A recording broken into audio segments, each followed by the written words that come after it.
बिहारी वाजपेयी की दूसरी पुण्यतिथि पर पूर्व मंत्री विनोद तावड़े ने पूर्व पीएम की अटल स्मृति स्थल पर जाकर उन्हें श्रद्धांजलि अर्पित की। विनोद तावड़े के अलावा उत्तर मुंबई के सांसद गोपाल शेट्टी ने भी स्मृति स्थल पहुंचकर पूर्व प्रधानमंत्री अटल बिहारी वाजपेयी को श्रद्धांजलि दी। इसके अलावा बोरीवली के आमदार सुनील राणे और बीजेपी के कई नगर सेवक और कार्यकर्ता स्मृति स्थल पर पहुंचकर पूर्व पीएम को श्रद्धांजलि अर्पित की।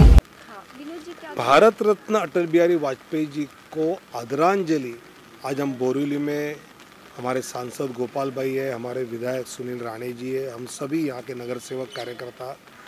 अटल जी एक ऐसा व्यक्तित्व है कि जिनके कारण लाखों कार्यकर्ता तो निर्माण हुए, लेकिन उससे ज़्यादा नॉन पॉलिटिकल लोगों ने भी अटल जी की काम करने की शैली को अप्रिशिएट किया कि एक राजनीतिक नेता किस प्रकार होना चाहिए, इसका आदर्श अगर कोई है तो उसमें अटल जी का नंबर बहुत ऊपर का है। और आज हम उनको विनम्र आदरांजलि अर्पित करते हैं।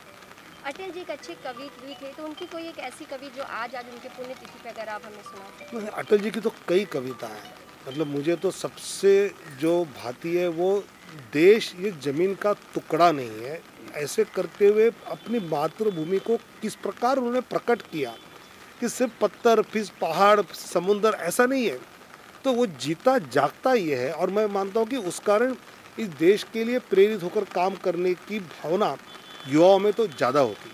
लेकिन अटल जी की जो राजनीति थी वो जो देखी जाती थी, हर किसी के लिए प्रेम, कभी किसी पे कोई बातें नहीं करना, लेकिन आज की राजनीति को देखते हुए आप क्या कहना चाहेंगे? मुझे लगता है कि अटल जी का व्यक्तित्व ऐसा था कि विपक्ष भी उन पर आरोप करते थे तो कहते थे कि भाजपा पार्टी अच्छी नहीं, अटल जी अच्छे हैं। मतलब अटल जी को विपक्ष ने भी कभी उन पर क्रिटिसाइज करने का प्रयास नहीं किया, इस प्रकार का व्यक्तित्व था। मुझे लगता है कि आज भी उस प्रकार का व्यक्तित्व को आदर्श रखते हुए चलने का प्रयास कई लोग कर रहे हैं, लेकिन जब हम किसी को हरा नहीं सकते हैं तो फिर जो छोटी मोटी बातें होती है, मुझे लगता है कि अगर वो ना हो और वो ना करने का अगर आज प्रतिज्ञा की जाए तो अटल जी को सबसे बड़ी आदरांजलि होगी।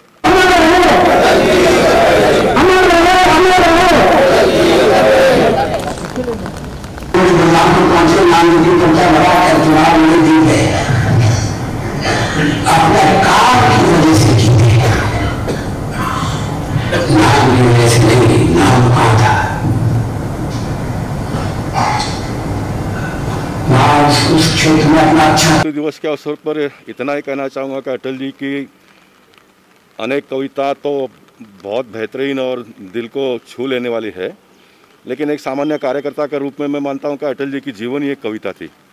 और अटल जी के जीवन को अंगीकार अगर हम जैसे कार्यकर्ता करते हैं तो आने वाली पीढ़ी के लिए एक बहुत बड़ी देन रहेगी।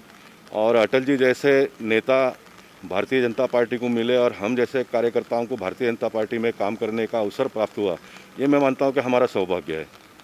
गोपाल जी, आप भी जिस प्रकार से लोगों की सेवा में होते हैं, तो आप इस राजनीति में किस प्रकार से अटल जी की किन बातों को आप भी उस रास्ते पे चलने की आपकी कोशिश होती है? देखिए, देश प्रेम, देश के लिए समर्पित हो जाना और देश प्रेम और देश के लिए समर्पित होने की भाव आपके मन में आती है तो आप पूरा जीवन समाज के लिए समर्पित कर देते हो। और मैं मानता हूँ कि इससे बड़ा कोई मंत्र हो ही नहीं सकता है। इसलिए अटल जी का ये मंत्र लेकर अगर हम लोग चलेंगे तो बाकी कोई सोर्सेज की आवश्यकता ही नहीं है। राजनीति में जो लोग कहते हैं कि समाज का सपोर्ट होना चाहिए, पैसा होना चाहिए, ये होना चाहिए, वो होना चाहिए, मैं मानता हूँ कि कोई किसी चीज़ की आवश्यकता नहीं है। अटल जी के गुणों को अंगीकार करके आप काम करो, लोग आपके साथ में चलेंगे। और अटल जी के जब पुण्यतिथि है, पुण्यतिथि पे ऐसी कौन सी बातें हैं जो सबसे ज़्यादा याद आती है, जो सबसे ज़्यादा हमारे बीच नहीं है, तो इस बात कितनी ये कमी खलती है पार्टी के लिए? नहीं, अटल जी ने अपना पूरा जीवन भर पार्टी से ऊपर उठकर काम किया और मैं मानता हूं कि ये एक देश के नेता का सबसे बड़ा सीख होगा लोगों के लिए कि पार्टी के साथ तो हमको प्रेम होना ही चाहिए, ना तो पार्टी बढ़ेगी नहीं, हम बढ़ेंगे नहीं। लेकिन हम पार्टी किसके लिए चलाते हैं? देश के लिए चलाते हैं, तो देश सर्वोपरि है। और अटल जी ने पूरा जीवन भर उस प्रकार का परिचय भी दिया। जब कभी भी देश को आवश्यकता पड़ी तो पार्टी को भी बाजू में रखकर अटल जी ने आगे चलने का काम किया। ये अटल जी की पहचान है। अटल जी हार नहीं मानूंगा, रार नहीं ठानूंगा, काल के कपाल पर लिखता मिटाता हूँ, गीत नया गाता हूँ। सुनील जी क्या कहना चाहेंगे? अटल जी की जो एक छवि थी विपक्ष हो या पक्ष हो, सभी के दिलों में राज करते थे। आज उनकी पुण्यतिथि पर क्या कहना चाहेंगे? आज मैं स्वर्गीय अटल बिहारी वाजपेयी जी के दूसरे स्मृति दिन के उपलक्ष्य में सर्वप्रथम मैं उनको आदरांजलि अर्पित करता हूँ। करोड़ों भारतीय जनता पार्टी के कार्यकर्ताओं को उनकी विचारधारा और जिस प्रकार से आज आधुनिक भारत की संकल्पना को लेके आज के हमारे इस देश के प्रधानमंत्री आदरणीय नरेंद्र मोदी जी चल रहे हैं, उसी विचारधारा को और उसी आधुनिक भारत का सपना रचने वाले हमारे आदरणीय प्रधानमंत्री भूतपूर्व जब स्वर्गीय अटल जी थे, तो उनकी ये विचारधारा थी कि हिंदुस्तान को आगे बढ़ाना है तो हिंदुस्तान को विकास के गतिमान मार्ग पे लेके जाना पड़ेगा। और मैं समझता हूँ कि वो बात थी 1996 से लेके यानी पहले 13 दिन की सरकार, फिर 13 महीनों की सरकार और फिर 5 साल की सरकार, यानी करीबन 6 वर्ष 13 महीने पंतप्रधान रहने के पश्चात स्वर्गीय अटल जी ने जो हिंदुस्तान के गतिमानता की जो नींव रखी थी, उस नींव को ही आगे बढ़ाने का काम आज के हमारे प्रधानमंत्री श्री नरेंद्र मोदी जी कर रहे हैं। और ये विश्वास हमारे सभी करोड़ों कार्यकर्ताओं का है और सभी देशवासियों का है कि हिंदुस्तान उभरती हुई निश्चित रूप से एक आधुनिक भारत की ताकत बनेगा।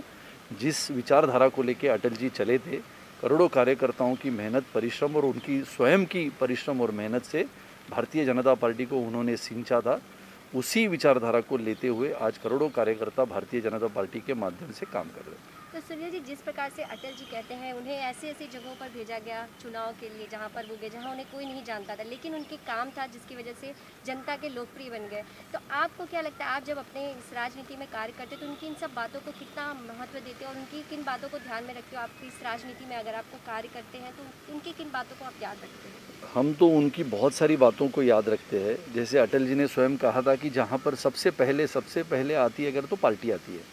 पार्टी ने अगर ये निश्चित किया कि आपको पूरे देश में कहीं पर भी जाना है, कहाँ पर भी जाना है, चुनाव लड़ना है, तो आपने उसको ये प्रश्न नहीं पूछना है कि मुझे वहाँ पर क्यों भेज रहे हो। तो पहले तो अटल जी का जो वाक्य था कि जहाँ पर पार्टी ये तय करती है कि मुझे जाना है तो वहाँ पर पार्टी के कार्यकर्ताओं को जाना पड़ता था। उनकी लगातार एक बातें बनती थी कि समय का जो तकाजा होता था कि समय ये निरंतर चलता रहेगा, आप उस समय के दौर में हो कि नहीं हो। वैसे उनकी एक कविता, जैसे आपने देखा होगा, उनकी बहुत सारी कविताएं आज पूरे देश भर में उन कविताओं का वाचन किया जाता है उनके जन्म जयंती के उपलक्ष्य में। और आज अगर उनका स्मृति दिन है तो मुझे उनकी एक बहुत ही गहरी कविता है जो समय के अंदाज के ऊपर व्यक्त करती है, ना बल्कि किसी व्यक्ति के लिए। वो लगातार कहते थे जो कल है वो आज नहीं रहेंगे, यानी जो कल थे वो आज नहीं है, जो आज है वो कल नहीं रहेंगे, रहने न रहने का क्रम चलता रहेगा, मैं हूँ और मैं ही रहूँगा, यह भ्रम पलता रहेगा। यानी इन कविताओं के वाक्य से ये प्रतीत होता है कि उनमें उनके मन में ये निश्चित था कि आज न कल ये समय के अनुसार हम सबको जाना है, लेकिन हम सब जब चलते हैं तो हमें सबको लगता है कि हमारे ही वजह से ये सब बना हुआ है, लेकिन ऐसा नहीं है। और ये लगातार ये प्रतीत करते थे कि लगातार निरंतर काम करते हुए आगे चलना है और भारतीय जनता पार्टी को मजबूत करना है। लक्ष्य अपना एक है, अपना देश और अपनी पार्टी।